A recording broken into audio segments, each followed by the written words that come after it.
Shalom semuanya. Hari ini kita merayakan Natal bersama-sama. Tema Natal untuk tahun 2023 adalah kemuliaan bagi Allah dan damai sejahtera di bumi.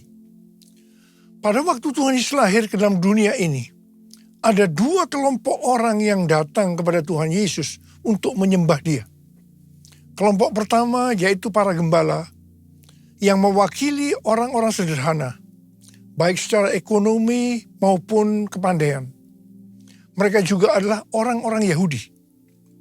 Kelompok kedua adalah orang-orang Majus dari timur yang mewakili orang-orang yang bukan Yahudi dan orang-orang yang kaya dan pandai. Jadi Tuhan Yesus datang ke dalam dunia bukan hanya untuk orang-orang Yahudi saja, bukan untuk orang-orang yang kaya dan pandai saja, tetapi Tuhan Yesus juga datang untuk orang-orang yang bukan Yahudi dan orang-orang sederhana. Tuhan Yesus datang untuk semua orang. Sesuai dengan yang tertulis dalam Lukas 2 ayat 8 sampai dengan 12. Ketika para gembala sedang menjaga ternaknya, mereka dikunjungi seorang malaikat untuk menyampaikan pesan surgawi kepada mereka. Kata malaikat itu pada mereka, "Jangan takut, sebab sesungguhnya aku memberitakan kepadamu kesukaan besar untuk segala bangsa. Hari ini telah lahir bagimu juru selamat, yaitu Mesias Tuhan di kota Daud. Inilah tandanya bagimu. Kamu akan menjumpai seorang bayi yang dibedung dan terbaring di dalam palungan." Tuhan Yesus datang ke dalam dunia ini sebagai juru selamat bagi umat manusia. Alkitab berkata, semua orang telah berbuat dosa. Semua orang telah berbuat dosa dan telah kehilangan kemuliaan Allah. Upah dosa adalah maut, mati, tempatnya di neraka. Tuhan Yesus datang ke dalam dunia untuk menyelamatkan manusia dari hukuman kekal itu. Yohanes 3 ayat 16 berkata, "Karena begitu besar kasih Allah akan dunia ini, sehingga Ia telah mengaruniakan anaknya yang tunggal, supaya setiap orang yang percaya kepadanya tidak binasa, melainkan beroleh hidup yang kekal." Saya mengajak kita semua agar percaya dan mengenal Tuhan Yesus, supaya kita mendapatkan hidup kekal selama-lamanya. Haleluya! Setelah malaikat menyampaikan kabar sukacita itu, maka bersama dengan malaikat itu, sejumlah besar bala tentara surga yang memuji Allah. Katanya, "Kemuliaan bagi Allah di tempat yang maha tinggi, dan damai sejahtera di bumi di antara manusia yang berkenan kepadanya." Kemuliaan bagi Allah di tempat yang maha tinggi, damai sejahtera di bumi di antara semua umat manusia yang berkenan padanya. Kemuliaan bagi Allah di tempat yang maha tinggi, damai sejahtera di bumi di antara semua umat manusia yang berkenan padanya. Di antara semua umat manusia yang berkenan padanya.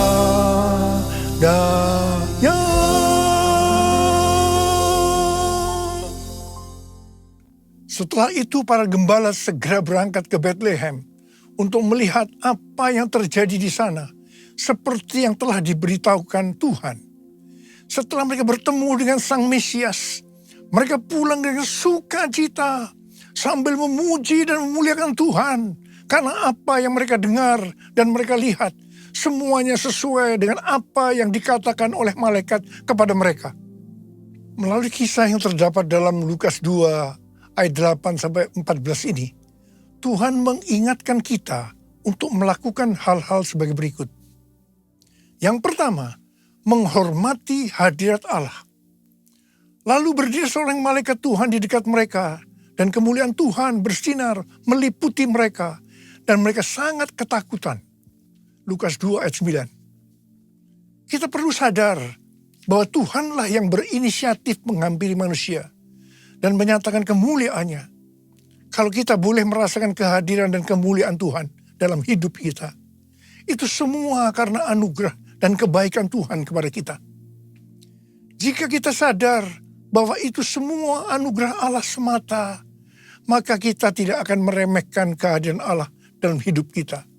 Sebaliknya, kita akan mensyukuri dan menghargai hadirat Tuhan. Meresponinya dengan senantiasa hidup takut dan gentar di hadapan hadiratnya. Kita akan memastikan diri untuk tetap hidup benar di dalam hadirat dan kemuliaannya. Yang kedua, memberitakan kabar baik atau menginjil. Kata malaikat itu kepada mereka, jangan takut, sebab sesungguhnya aku memberitakan kepadamu kesukaan besar untuk seluruh bangsa. Hari ini telah lahir bagimu juru selamat, yaitu Mesias Tuhan di kota Daud. Lukas 2 ayat 10 dan 11.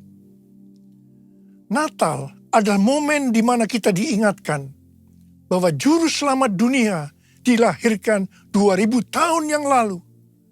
Pesan ini tidak hanya bagi orang Israel saja, tetapi bagi seluruh bangsa. Injil ini diterima para gembala, kemudian diteruskan kepada orang lain dari zaman ke zaman, hingga akhirnya pesan itu terterima dan kita pun diselamatkan melalui Injil. Para gembala menerima dan meneruskan berita Injil saat mereka bekerja, yaitu sebagai peternak. Kita pun memiliki tanggung jawab yang sama untuk meneruskan Injil atau kabar baik ini kepada seluruh bangsa di dunia kerja kita masing-masing. Jangan biarkan pesan Injil berhenti di kita saja, supaya seluruh bangsa juga menerima kesukaan besar karena diselamatkan oleh Yesus, Sang Juru Selamat mereka. Yang ketiga, memuliakan Yesus dalam hidup kita. Kemuliaan bagi Allah di tempat yang maha tinggi. Lukas 2 ayat 14 bagian A. Yesus yang lahir dibungkus dengan lampin dan terbaring di dalam palungan adalah Allah sendiri. Ia adalah Allah yang kekal dan maha kuasa. Namun ia mengambil rupa sebagai hamba. Dilahirkan sama dengan manusia. Justru hal inilah yang membuat ia layak menerima segala kemuliaan di tempat yang tertinggi. Malaikat Allah tahu akan hal ini, sehingga mereka memuliakan Yesus di tempat yang maha tinggi. Kita pun harus memuliakan Tuhan di tempat yang paling tinggi dalam hidup kita. Kemuliaan nama Yesus harus menjadi pertimbangan dalam setiap pengambilan keputusan di dalam hidup kita. Pastikan pilihan-pilihan hidup yang kita ambil adalah yang membawa kemuliaan bagi nama Yesus. Dan yang keempat, membawa damai bagi dunia. Dan damai sejahtera di bumi. Lukas 2 ayat 14b. Di tengah dunia yang penuh peperangan, kelaparan, bencana alam, kriminalitas, dan kondisi manusia yang semakin jahat, masih ada pengharapan akan damai sejahtera di bumi. Di zaman akhir ini, shalom atau damai sejahtera lah yang benar-benar dibutuhkan oleh dunia.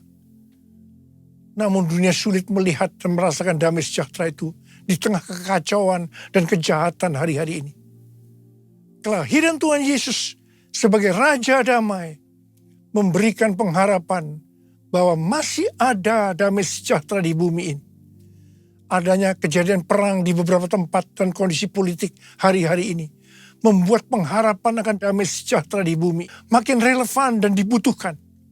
Oleh sebab itu, sebagai anak-anak Allah, kita pun harus membawa damai dimanapun kita berada. supaya dunia dapat melihat pengharapan itu. Orang dunia akan datang kepada Tuhan melalui kehidupan kita dan menerima Sang Raja Damai menjadi Tuhan dan Juru Selamat, sehingga mereka pun akan mengalami damai sejahtera di bumi. Yang kelima, menjadi orang yang berkenan kepadanya. Dan damai sejahtera di bumi di antara manusia yang berkenan kepadanya. Lukas 2 ayat 14b. Damai sejahtera di bumi ternyata tidak dapat dirasakan oleh semua orang. Hanya orang yang berkenanlah yang akan mengalami damai sejahtera di bumi. Oleh karena itu setiap kita harus lahir baru, yaitu menerima Yesus sebagai Juru Selamat kita. Dan setelah itu berkomitmen untuk hidup kudus di hadapan Allah. Hanya orang yang rela memikul salib dan menyangkal diri yang akan berkenan kepada Allah. Dan akhirnya merasakan damai sejahtera di bumi. Oh Yesusku, Engkaulah Raja Damai. Kau turun ke dunia, selamatkan manusia. Oh Yesusku, Kau Tuhan penuh kasih. Kau berikan hidupmu untuk tebus dosaku. Kaulah Allah yang kupuji. Kaulah Allah yang kusembah. Kemuliaan bagimu di tempat maha tinggi. Kemuliaan bagimu di tempat maha tinggi. Di tempat maha tinggi. Di tempat maha tinggi.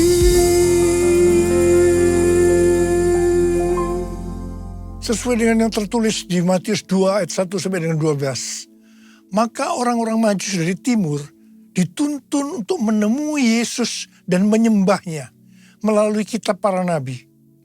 Disebutkan bahwa Mesias akan dilahirkan di Bethlehem, di tanah Yudea.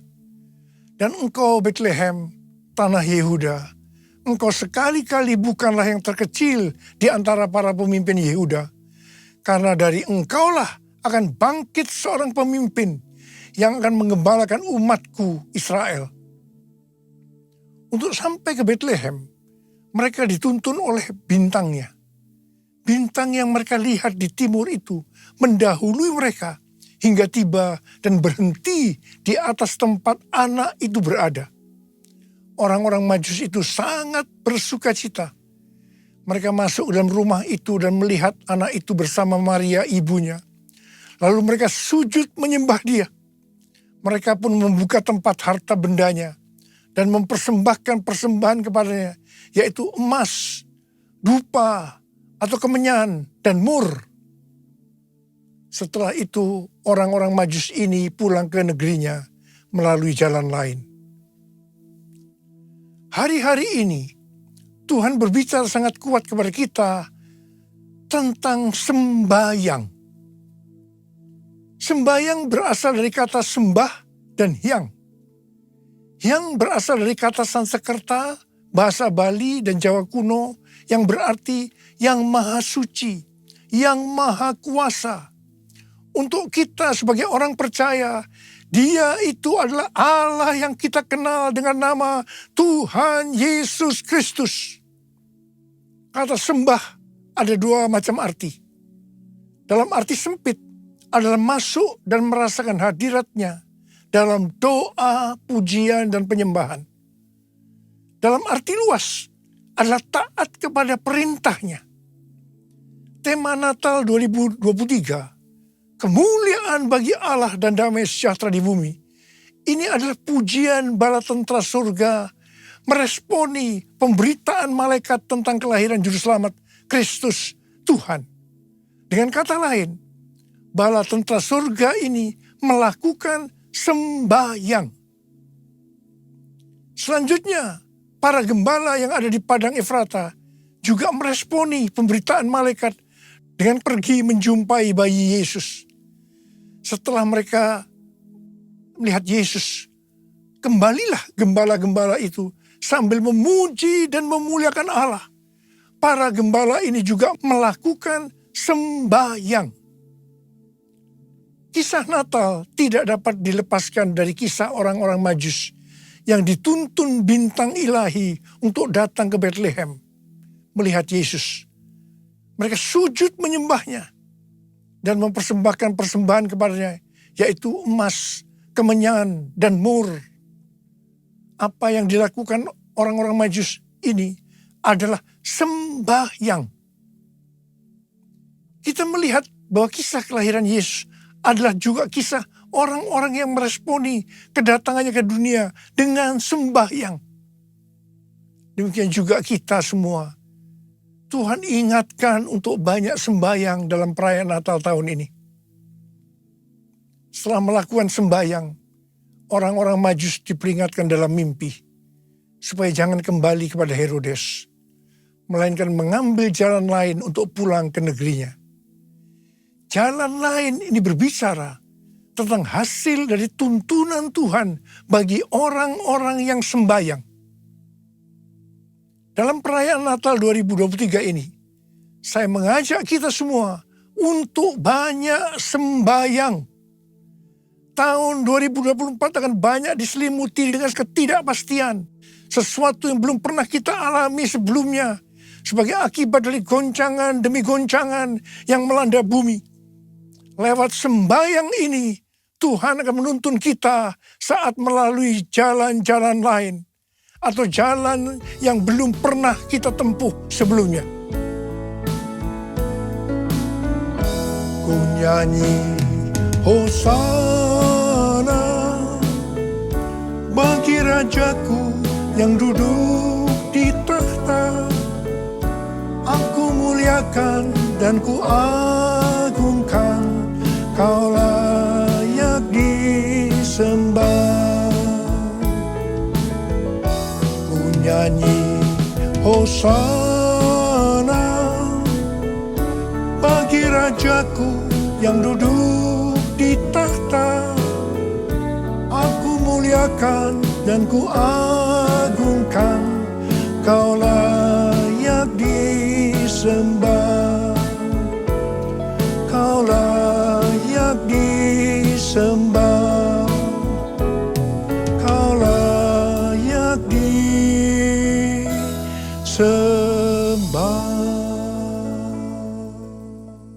Pada tanggal 23 Oktober yang lalu, diadakan perayaan 40 tahun Asia Evangelical Alliance di SICC Tower. Pada kesempatan itu, saya berbicara tentang Pentakosta ketiga. Lewat acara ini, dihasilkan komitmen untuk melakukan segala upaya dalam menuntaskan amanat agung di Asia dan sekitarnya, terutama dalam 10 tahun ke depan, sampai dengan tahun 2033. Haleluya! Acara ini mengambil tema, jalan itu belum pernah kamu lalui dahulu, dari Yosua 3 ayat 4.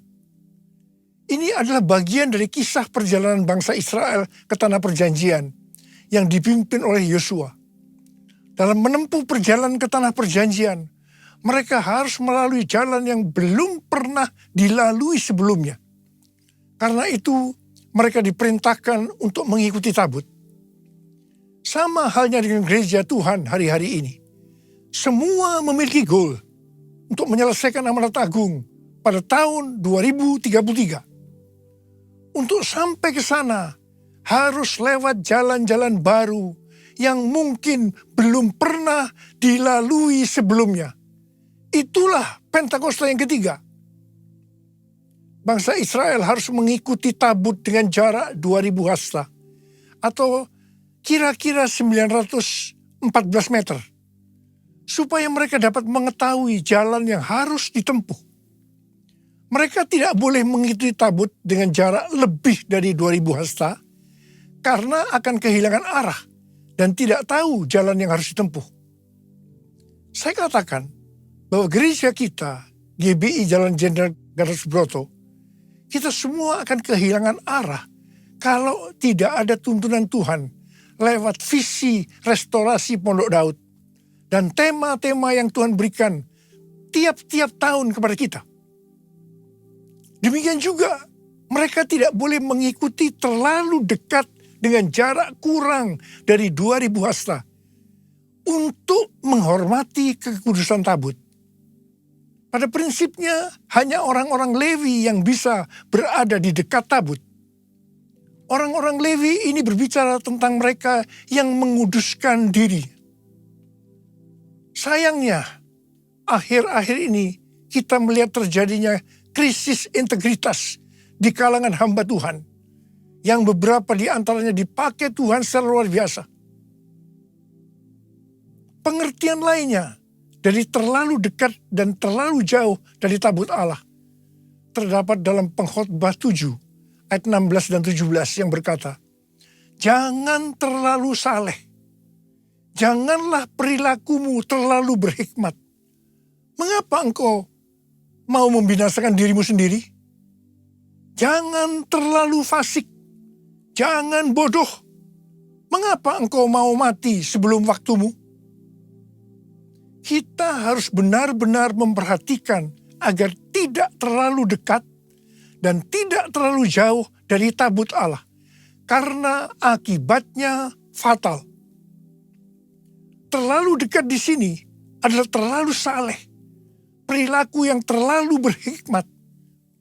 Dan ini harus dihubungkan dengan Amsal 3 ayat 7 yang berkata, "Janganlah engkau menganggap dirimu bijak. Takutlah akan Tuhan dan jauhilah kejahatan." Sedangkan terlalu jauh bisa berarti terlalu fasik dan bersikap bodoh. Bagaimana kita bisa mengerti kalau kita terlalu dekat atau terlalu jauh dari tabut Allah? Seperti pesan Yosua kepada bangsa Israel pada waktu mereka akan berangkat masuk ke tanah perjanjian dengan mengikuti tabut. Yosua 3 ayat 5 berkata, "Kuduskanlah dirimu, sebab besok Tuhan akan melakukan perbuatan ajaib di antara kamu." Kita akan tahu kalau kita terlalu dekat atau terlalu jauh dari tabut Allah, kalau kita menguduskan diri kita. Saya mau berpesan kepada kita semua, kuduskan dirimu, hormati kekudusan Tuhan. Mari kita semua yang mau menghormati kekudusan Tuhan dan berjanji di depan Tuhan, "Tuhan, saya mau hidup kudus Tuhan. Saya mau hidup kudus Tuhan." Angkat tangan saudara, angkat tangan kita di hadapan Tuhan. Mari kita akan bersama-sama. Kemuliaan Bapa Allah Maha Kuasa, beri pujian dan hormat selamanya. Kemuliaan Bapa Allah Maha Kuasa, beri pujian dan hormat selamanya. Mari angkat tangan kita di depan Tuhan, mulai berbahasa roh. Berbahasa roh, kita berbahasa roh.